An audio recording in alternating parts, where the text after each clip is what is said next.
Dafür aber relativ günstig. Ja, das ist doch das, was ich von Anfang an gesagt habe, dass die Waffen wertlos sein werden. Weil sie so unselten sind.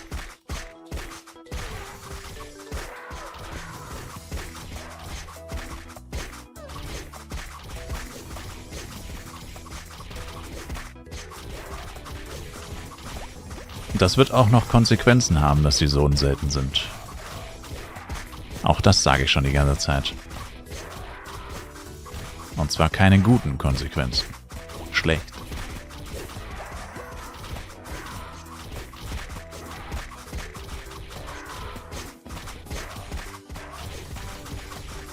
Was denn?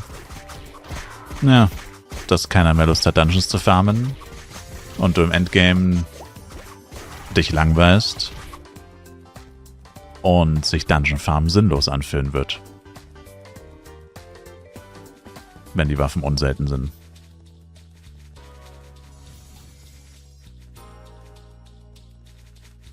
Mal angenommen, alle Waffen sinken unter 10.000. Hast du dann wirklich noch die gleiche Motivation, wie wenn sie 50.000 kosten? Oh, die Box. RIP.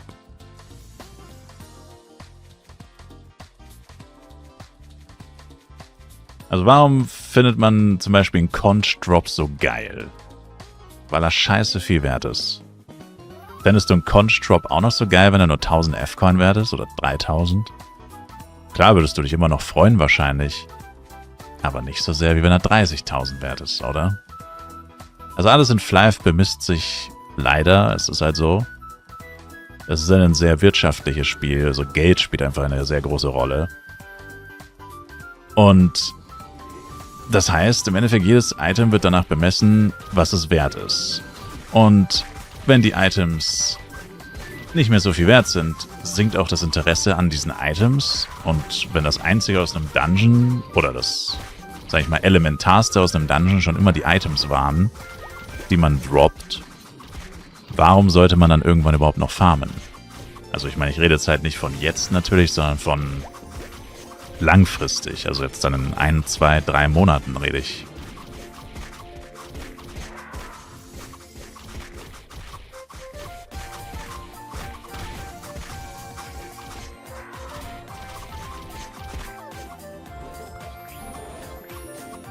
Du hast in 20 Runs noch keine Waffe. Ja gut, aber persönliche Droprate spielt halt keine Rolle. Du siehst ja die Preise. Du kannst auch in 100 Runs keine Anko-Waffe gedroppt haben. Das ändert nichts daran, dass ein Harbinger wertlos ist. Das ist vollkommen egal, ob du eine gedroppt hast. Das ändert ja die Preise nicht. Also, wenn, dann demotiviert dich das ja erst recht noch. Weil stell dir vor, du machst 20 oder 50 Runs und deine erste Waffe nach diesen ganzen Runs ist dann Harbinger. Freust du dich dann wirklich? Wahrscheinlich eher nicht. Und genau das ist mein Punkt. Das ist ja genau das, was ich meine. Damit sinkt das Interesse und irgendwann haben die Leute dann keinen Bock mehr zu farmen.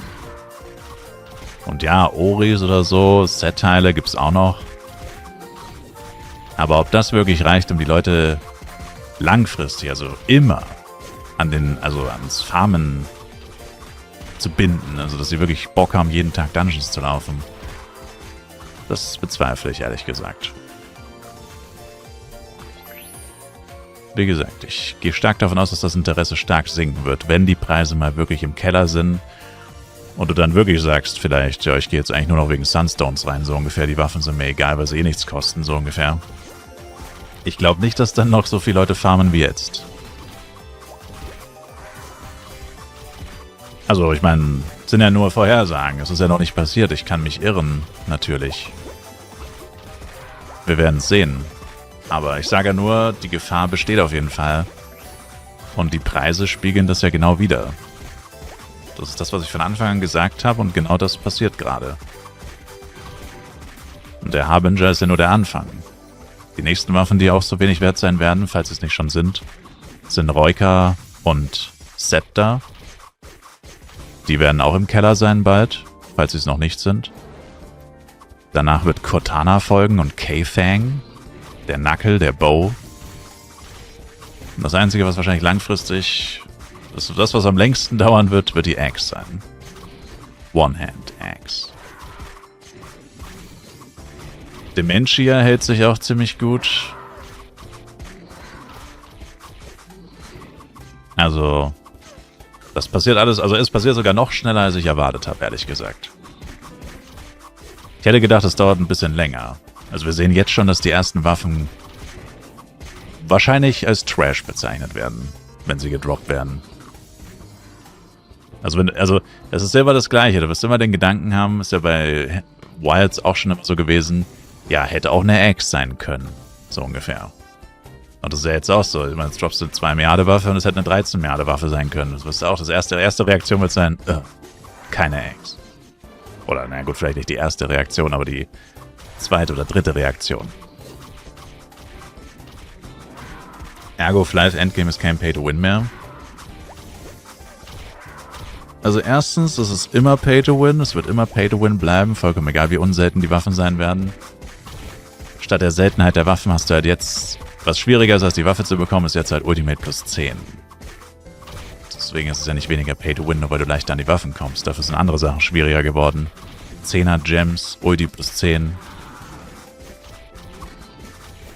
Das ändert ja nichts am Pay-to-Win-Faktor. Wie gesagt, es sorgt eigentlich lediglich dafür, dass Dungeon Farmen uninteressanter wird, wenn 9 von 10 Waffen wertlos sind. Oder nicht wertlos, aber wenn halt die eine Waffe sehr viel wert ist und das andere ist quasi ein Trostpreis. Das wird safe dafür sorgen, dass die Leute dann einfach keinen Bock mehr haben irgendwann. Und dieses irgendwann ist wahrscheinlich näher, als einem lieb ist.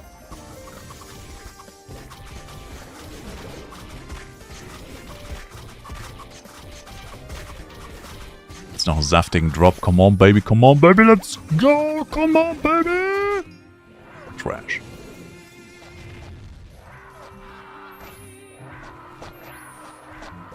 Oh.